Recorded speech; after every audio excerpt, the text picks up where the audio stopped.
Yes, it's the autobiography of Tony Curtis. I love him to death. And here he is, the man himself. Ladies and gentlemen, Mr. Tony Curtis.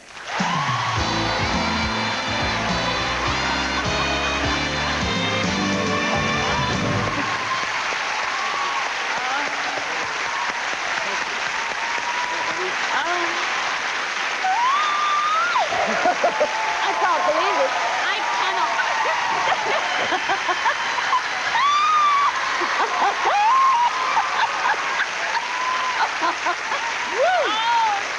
Did you see those legs? What a pair of legs.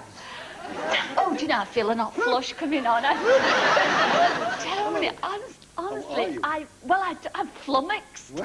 I am totally flummoxed. I wasn't expecting that. That's wonderful. And I didn't even mess your hair. You didn't mess the old bonnet. No, I have to tell you, the nights, all those years ago, in my teens, late teens, that I dreamt of you doing exactly that to me.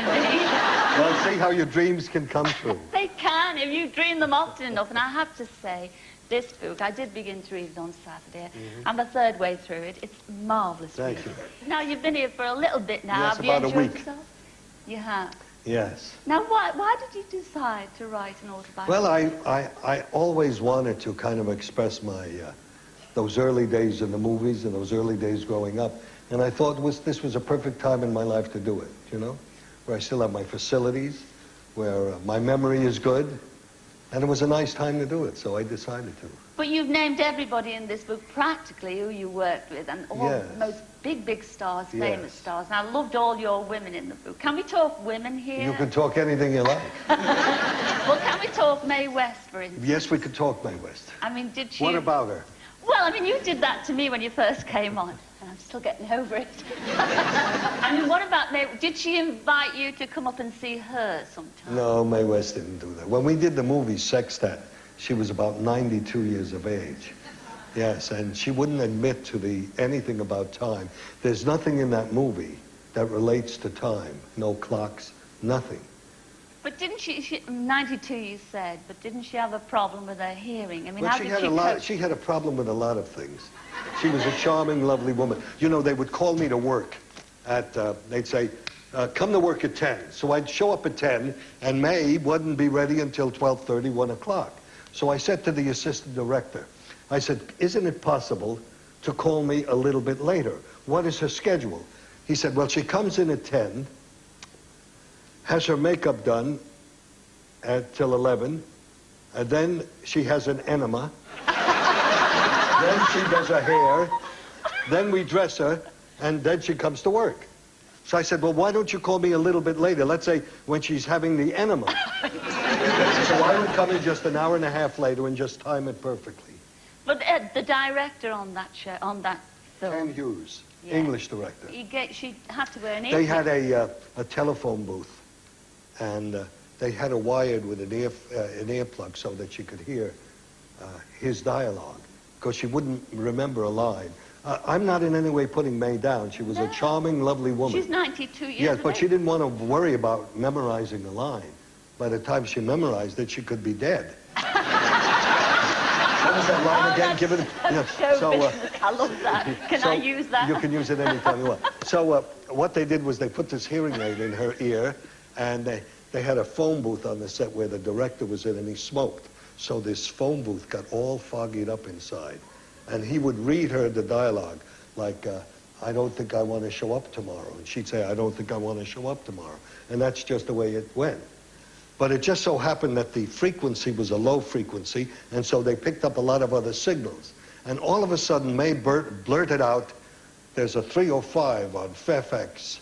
Approach with caution. It was police calls she was picking up.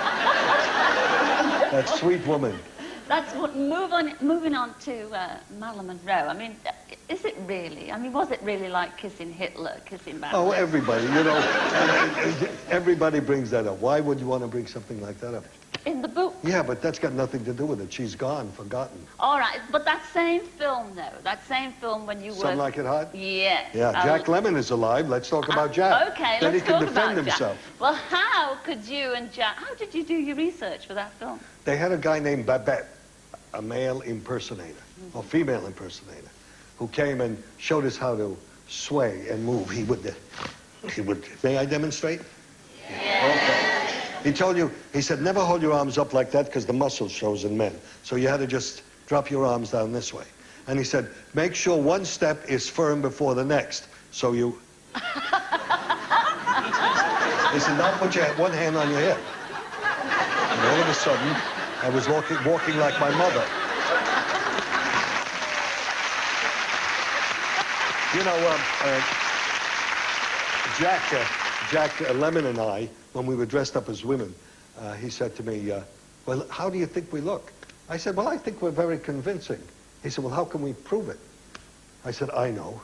So I grab him by the hand. This was at Goldwyn Studios on Melrose and Formosa. And that's where we were shooting. So I drag him into the ladies' room on the lot. A lot of extra girls and all, you know. And we run right in, and I went right to the mirror and started fixing my lipstick. And Jack gets alongside of me, and the girls behind us in the mirrors, we could see them coming in and out. And we finished our lipstick, and we kind of looked at each other, stood there for 2 or 3 minutes, and then we walked out. I said, Jack, perfect. No one recognized us. Isn't that great?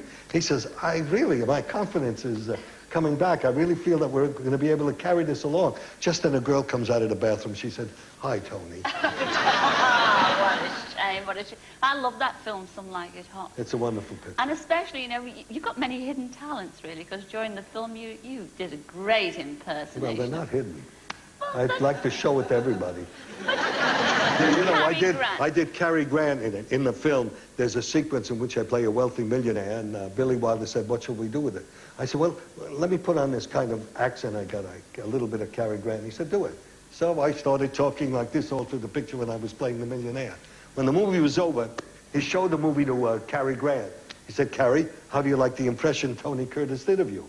And he said, I don't talk like that. But you've got your painting. And I'm a painter, Not being shown at the Cato Gallery. And you're actually, you're going straight there. I'm going right, even as we speak. Are you really? But I mean, you have been painting for years and years. You have to tell us about that. I would like to do a drawing of you. Oh, you would? Would you take that jacket off?